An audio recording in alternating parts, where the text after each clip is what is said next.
Parliament പുക ആക്രമണ case പ്രതി ലളിത്സ 5 മൊബൈൽ ഫോണുകൾ നശിപ്പിച്ചെന്ന് പോലീസ്. രാജസ്ഥാനിൽ നടത്തിയ പരിശോധനയിലാണ് കത്തിച്ച നിലയിൽ ഫോണിന്റെ അവശിഷ്ടങ്ങൾ കണ്ടെത്തിയത്. കത്തിക്കരിഞ്ഞ ഫോണുകളുടെ ദൃശ്യങ്ങളും പുറത്തുവന്നിട്ടുണ്ട്. ലോക്സഭയ്ക്കകത്ത് പ്രതിഷേധിച്ച 2 പേരുടെയും പാർലമെന്റിന് പുറത്ത് പ്രതിഷേധിച്ച 2 പേരുടെയും ഫോണുകളാണ് തീവെച്ച് തെളിവ് നശിപ്പിച്ചത്. ഫോണുകൾ രാജസ്ഥാനിൽ വെച്ച് അഗ്നിക്കിരയാക്കിയതായി ലളിത്സ പോലീസിന് മൊഴി നൽകിയിരുന്നു. പ്രതികളായ നീലവും അമോൽഷിന്റെയും പാർലമെന്റിന് പുറത്തേക്ക് സ്മോക്ക് ബോംബ് പൊട്ടിച്ചത് പ്രതിഷേധിക്കുന്നതിന്റെ ദൃശ്യങ്ങൾ ഫേസ്ബുക്കിലും ഇൻസ്റ്റഗ്രാമിലും ലളിത്സ ലൈവായി സ്ട്രീം ചെയ്തിരുന്നു. അതിനുശേഷം 4 പേരുടെയും ഫോണുകളുമായി ലളിത്സ രാജസ്ഥാനിലേക്ക് കടക്കുകയായിരുന്നു. കത്തിച്ചു കളഞ്ഞ ഫോണിന്റെ അവശിഷ്ടങ്ങൾ ഫോറൻസിക് സംഘം സ്ഥലത്തെത്തി ശേഖരിച്ചിട്ടുണ്ട്. ഇവ വിദഗ്ധ പരിശോധനയ്ക്ക് അയക്കും. അതേസമയം ലളിത്സയുടെ മൊബൈൽ ഫോൺ ഇതുവരെ കണ്ടെത്താനായിട്ടില്ലെന്നാണ് റിപ്പോർട്ടുകൾ. പാർലമെന്റ് പ്രതിഷേധത്തിനായി പ്രതികൾ മാസങ്ങളോളം ചർച്ച നടത്തിയിരുന്നുവെന്നും പോലീസ് പറയുന്നു.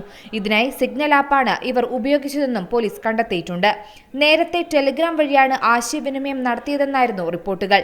എന്നാൽ ടെലിഗ്രാമിനേക്കാൾ സുരക്ഷിത ഫീച്ചറുകളുള്ള സിഗ്നൽ ആപ്പാണ് ഉപയോഗിച്ചതെന്നാണ് കണ്ടെത്തിയത്. News desk C Malayalam news. പുതിയ വാർത്തകളും വിശേഷങ്ങളും ഇനി വിരൽ തുമ്പിൽ. എല്ലാ ഡിജിറ്റൽ പ്ലാറ്റ്ഫോമുകളിലും ഇപ്പോൾ സി മലയാളം ന്യൂസ് ലഭ്യം.